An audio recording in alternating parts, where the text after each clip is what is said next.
சுத்தமாக படிக்கவே இல்லை. நீ ஸ்கூல் போவே இல்லை? நான் படிக்காத ஒரே காரணத்துக்காக என் பிள்ளை பிசியோதெரபி படிக்க வச்சிருக்கேன், பையனை ஆர்டிஸ்ட் படிக்க வச்சிருக்கேன். படிக்கிறதுக்கான வாய்ப்பு அமையலையா இல்லை உங்களுக்கு?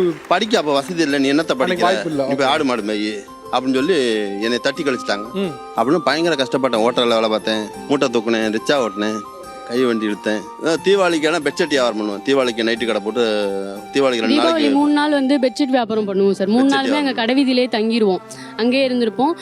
பண்டில் மாதிரி மொத்தமாக ஆர்டர் இறக்கி அந்த 3 நாள் வந்துட்டு அந்த போர்வை வியாபாரம் வந்து சேல் பண்ணுவோம் சார். போர்வை, கைலி, பாய் இந்த மாதிரிலாம் அந்த 3 நாள் வந்து சேல் பண்ணுவாங்க சார்.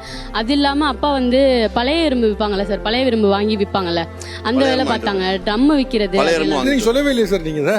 இது சொல்ல நிறையா இருக்குது. நான்லாம் இந்த நிலைமைக்கு வர்றதுக்கு கஷ்டமே. படிக்காத முட்டாள் பல பேர் சொல்லி என் மனசில் சொல்கிறாங்க. யார் சொல்கிறா?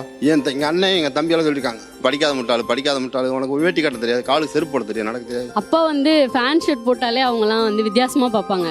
இவனுக்கு எதுக்கு ஃபேன் ஷர்ட்டு, இவன் எதுக்கு லோயர் போடுறான் அப்படின்னு யோசிப்பாங்க. ஆக்சுவலாக உங்களை வந்து படிக்காத முட்டாள்னு உங்களை வந்து நிறைய பேர் சொன்னாங்க. இன்னைக்கு வந்து உங்க பொண்ணை ஒரு பட்ட படிப்பு படிக்க வச்சிருக்கீங்க. உங்க பொண்ணு வந்து டிகிரி முடிச்சிருக்காங்கிறது உங்களுக்கு எவ்வளவு சந்தோஷமா இருக்கு?